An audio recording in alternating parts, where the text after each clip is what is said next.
Nous sommes en 2021. Avec le réchauffement climatique et la diminution des ressources naturelles, la prise de conscience sur la nécessité d'économiser l'énergie et la matière modifie jour après jour nos pratiques. Mais qu'en est-il dans le domaine du bâtiment, où chaque année, la France produit environ 40 millions de tonnes de déchets de chantier, enfouis ou incinérés. Il faut arrêter de regarder un chantier comme des déchets, mais comme une ressource. Il y a au minimum 60% de choses qui ne sont pas des déchets, qui sont juste des matériaux. Il y a une demande des élus, une volonté même du citoyen aujourd'hui de moins gaspiller, mais quelle réponse on peut apporter ? C'est précisément l'objet du cadran solaire, un chantier expérimental en matière de réemploi des matériaux de construction. Le site du cadran solaire, c'est l'ancien hôpital militaire qui avait été inauguré en 1911, je crois. Donc on est sur des temps longs de l'évolution de la ville, avec maintenant ce site qui va accueillir des logements, des locaux pour l'université et pour des étudiants. C'est aussi un des éléments de la polarité nord-est qui est en train de s'élaborer et un élément important compte tenu effectivement de sa taille.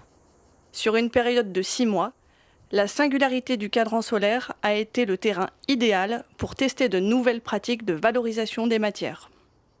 L'avantage du chantier du cadran solaire, c'est qu'on avait 12 bâtiments qui avaient des configurations assez similaires. Donc on en a choisi 4 pour faire de la déconstruction sélective. Et on va pouvoir comparer aux bâtiments qui ont été démolis dans le même chantier, par la même entreprise, dans le même espace temporel, avec les mêmes conditions économiques. Habituellement, ce sont les éléments de gros œuvres qui sont le plus valorisés, car leur poids permet d'atteindre plus facilement les 70% de valorisation matière réglementaire sur les chantiers. Un des challenges du cadran solaire a été de valoriser les éléments de seconde œuvre. Un travail minutieux qui nécessite du temps et de l'expertise, confié à l'agence Na Architecture, avec qui nous avons rendez-vous sur site. Lorsqu'on commence le diagnostic, on se rend compte que dans les 40 000 tonnes de déchets potentiels, il y a des ressources gros œuvres, mais il y a également tout un tas de secondes œuvres en très bon état. Donc à ce niveau-là, tout à l'heure, j'ai vu, il y a des trucs intéressants. On va faire un diagnostic ressources, et de ce diagnostic ressources-là, on dit, voilà, on a un potentiel qui peut avoisiner entre 20, 30, 40%. Typiquement, ces faux plafonds, ils sont hyper intéressants parce qu'on a les luminaires qui sont assez récents. Mais concrètement, le diagnostic, ça consiste en quoi ? Moi, mon travail, ça va être dans un premier temps de prendre les grandes dimensions. Une fois avoir récupéré les caractéristiques principales de la ressource, en fait, le gros travail se fait au niveau de l'agence avec une grosse synthèse. Ce travail de diagnostic préalable a-t-il un impact sur la collaboration entre maîtres d'œuvre et entreprises en charge de la démolition ? Ça demande des adaptations, par exemple déjà de leur présenter des diagnostics qui ont été faits, qui identifient les ressources, pour leur dire ça, on veut que ce soit déconstruit proprement, on veut pouvoir les réutiliser, on veut pouvoir les réemployer. Chiffrez-le nous de façon à ce que ce soit pas de la démolition habituelle à l'appel, quoi. C'est une opération, on va dire, test pour la déconstruction et le réemploi des matériaux, principalement sur site. Nous assurons la mission de maîtrise d'œuvre pour l'EPFL, l'UGA et le CROUS de Grenoble. Donc nous accompagnons aussi les 3 maîtrises d'ouvrage dans le cadre d'une mission de coordination des travaux de déconstruction de l'ensemble du site du Crescent. On a travaillé en partenariat avec l'assistance à maîtrise d'ouvrage NA pour étoffer notre cahier des charges actuel et prendre en compte leurs préconisations dans le cadre de la déconstruction du site. Le diagnostic ressources pour les éléments de seconde œuvre, c'est fait. Chaque objet est identifié et chiffré. Maintenant, direction la Bâtitech, une sorte de grande braderie des matériaux directement sur site. En fait, c'est ici que l'économie circulaire commence. Il y a un certain nombre de choses qui peuvent être démontées proprement et qui trouvent immédiatement preneur. Donc Bâtitech nous sert à expérimenter ça avec à la fois la relation avec les artisans qui sont venus acheter des lots et aussi avec les particuliers qui ont trouvé, c'est mon cas par exemple, un luminaire pour une salle de bain à 5 € qui vaut 35. C'est super joli ça, accroché comme ça. Les luminaires sont très jolis, donc on vient en rechercher et puis il faut aussi que je regarde d'autres choses. C'est moi qui bricole à la maison, on doit pouvoir détourner pas mal de choses ici. Les particuliers, ce qui est très intéressant avec eux, c'est qu'ils détournent souvent les objets. Il ne faut pas faire ce que tout le monde fait, ce qui est à la mode. Il faut improviser, customiser. Ah, et là tu le couches vers nous ? Je suis en train de m'installer en production de champignons. C'est une porte étanche qui est lourde, du coup elle va avoir un suivi bien de l'inertie. Un abri de bois pour le chauffage par exemple. Pas le fait que ça soit une occasion, que ça peut pas être quelque chose de beau à la fin ou utile. Bon, ok, mais un point d'éclairage s'impose.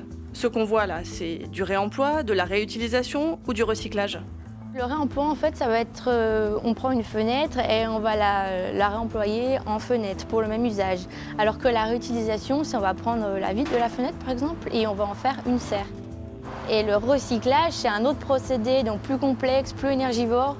On va venir fondre le verre pour recycler et refaire une nouvelle vitre. De la cabane de jardin aux éléments de cuisine ou de décoration, ce que nous montre cette matériothèque, c'est que la déconstruction inspire et suscite l'imagination. Cette capacité d'imaginer, c'est même un des prérequis de la déconstruction. On essaye de donner une seconde vie à des matériaux et en fait toute cette boutique, c'est un peu ça l'idée. Augustine, employée à la Batitech, nous emmène à l'atelier Pop-up République à Grenoble, où des artisans créateurs, comme elle, créent du neuf avec de l'ancien. C'est non seulement créer, mais c'est aussi s'adapter et faire du nouveau avec de l'existant. Et c'est très stimulant en fait. Ça fait apparaître le motif. Les magasins proposent tout, donc on ne fait plus. Bonjour madame. Ouais, je vais faire un dessin dessus. Ah d'accord, non, c'est bien, c'est bien. Et moi, si j'ai bien une ambition personnelle, c'est de montrer aux gens qu'ils peuvent faire des choses de leurs mains pour consommer différemment. La matériothèque, c'est l'interface entre le projet et le grand public. Est-ce que les métropoles ont un rôle à jouer pour faire vivre ces lieux sur leur territoire?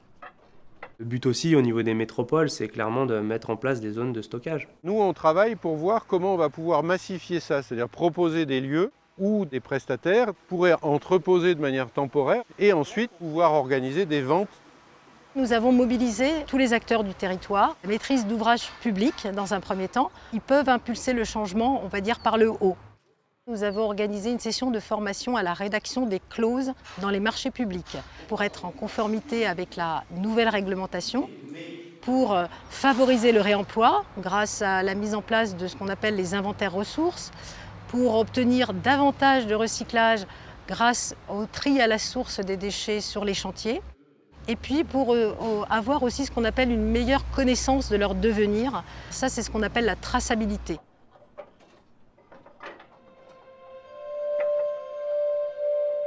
Le rôle de la métropole, c'est d'emmener les populations, je pense que ça va jusque-là, à une autre forme de consommation. Une autre particularité du cadran solaire, c'est la collaboration entre des entreprises et des acteurs qui n'ont pas forcément l'habitude de travailler ensemble, mais dont l'échange d'expériences a été indispensable pour ce projet test. Nous, on était assez inquiets en amont de l'articulation d'une entreprise comme Eiffage et d'une entreprise plutôt association comme Ecomat. Voir des gens démonter des prises, des portes avec des tournevis bien proprement et tout, pour nous ça a été un petit peu étrange. À notre grande surprise, ça se passe même très bien sur cette opération. S'il y a un qui est en retard, ça retarde toute la chaîne. Donc oui, on travaille tout le temps ensemble. Ils me font des comptes rendus. Qu'est-ce qui est démonté pas encore vendu? Qu'est-ce qui est déjà vendu? Qu'est-ce qui est parti en benne? Ils font un suivi assez poussé, jour par jour. Ils ont tous cette envie de recycler, de réemployer, d'essayer d'utiliser moins de matériaux, moins de ressources. Ils sont tous moteurs en fait. On a des gens très engagés, beaucoup de jeunes, et qui trouvent dans ce travail des valeurs qu'ils ne trouvent pas forcément sur des chantiers plus classiques. C'est vrai qu'à la base c'était pour 3 semaines, là ça fait 3 mois. Donc c'est quand même plus une question de conviction que d'argent. Pour moi, l'innovation de ce chantier, elle va forcément avec la transition, qu'elle soit énergétique, climatique, globale, à la fois sociale aussi. C'est des nouveaux modèles économiques à inventer et c'est là que c'est intéressant de voir aussi que voilà, les acteurs qui se saisissent de ce sujet aujourd'hui, qui s'inscrivent dans l'économie sociale et solidaire, c'est des acteurs qui justement ont cette capacité d'innovation. C'est des projets qui se font à plusieurs pour penser et inventer en fait des nouveaux modèles. Une fois les bâtiments dénudés des éléments de seconde œuvre, la déconstruction du gros œuvre peut commencer, à savoir les pièces structurantes des ouvrages. La Batitech, c'est vraiment les petits bouts de choses qu'on vend aux particuliers. Mais la partie cachée de l'iceberg, C'est ce gros tonnage qui est notamment lié aux charpentes. Là, on avait une forêt urbaine. Ça va, François? Et vous avez déjà commencé à évacuer du bois, du coup? Je regarde les chevrons là qu'on sort, donc qui sont des éléments constituant la charpente. On regarde et c'est un petit peu aléatoire. Est-ce que c'est réemployable en l'état? Est-ce qu'il va falloir en faire autre chose? Il est quand même bien fendu. Dans le tas, il y en a qui sont en meilleur état. Soit on trouve quelqu'un qui va me dire, nous on les prend en l'état, on fait notre affaire d'enlever les clous, etc. Soit c'est nous qui faisons cette valorisation. Pour le coup, c'est pas le même prix non plus. Juste à l'œil, là, on voit qu'on est sur quelque chose qui est en bon état. Très peu de fissures. Voilà, c'est une belle pièce.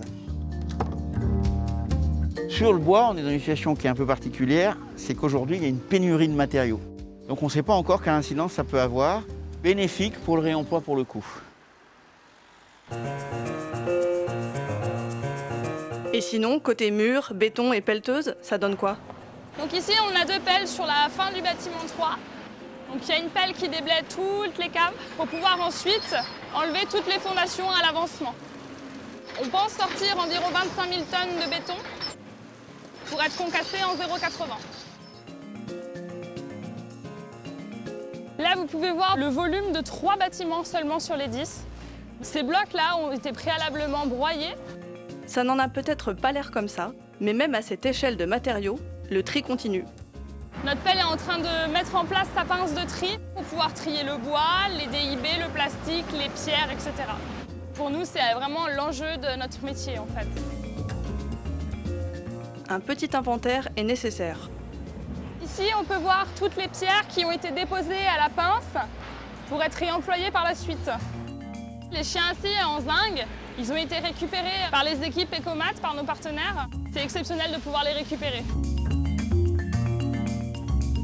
C'est les charpentes qui ont été levées et récupérées par les pelles grands bras pour être revendues, réemployées, parce que le bois, aujourd'hui, c'est précieux. Vous êtes sur la plateforme du bâtiment 5 qui a été rasée, purgée des fondations. Donc vous pouvez voir que ça donne une plateforme complètement inerte et prête à être terrassée et construite. Ça y est, tous les éléments sont triés. Et maintenant, comment s'assurer de la continuité de la filière pour valoriser toutes ces ressources? Ces choses-là, c'est typiquement des concepteurs qui pourront le mettre en œuvre, qui auront cette capacité-là à réinventer la matière.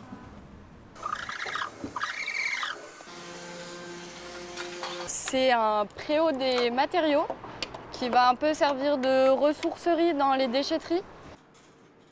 Les architectes doivent être formés à ça parce que s'ils savent que construire avec du matériau neuf, ils vont avoir un problème tout simplement pour répondre aux commandes publiques.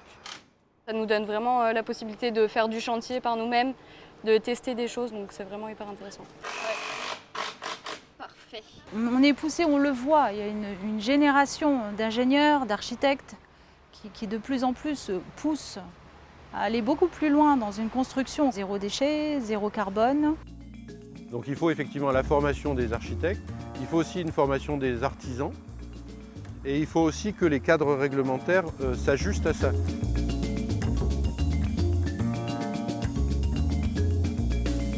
Donc il nous faut évaluer quel est le coût du point de vue de la neutralité carbone, il nous faut évaluer quel est le coût, je dirais, de l'économie, quel est le coût des emplois qui sont créés, et puis de mettre ça en face d'une démolition classique pour voir quelle est l'économie du projet et comment on pourrait rendre ce projet-là demain transposable sur d'autres sites de l'agglomération.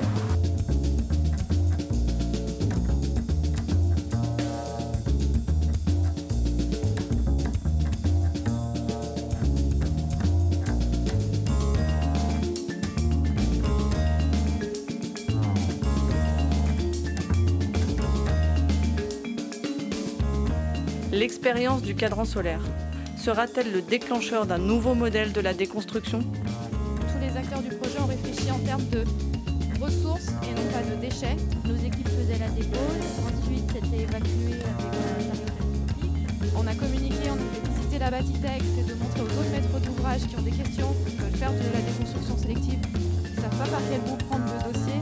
On est là pour leur montrer comment ça avait fonctionné sur ce site-là.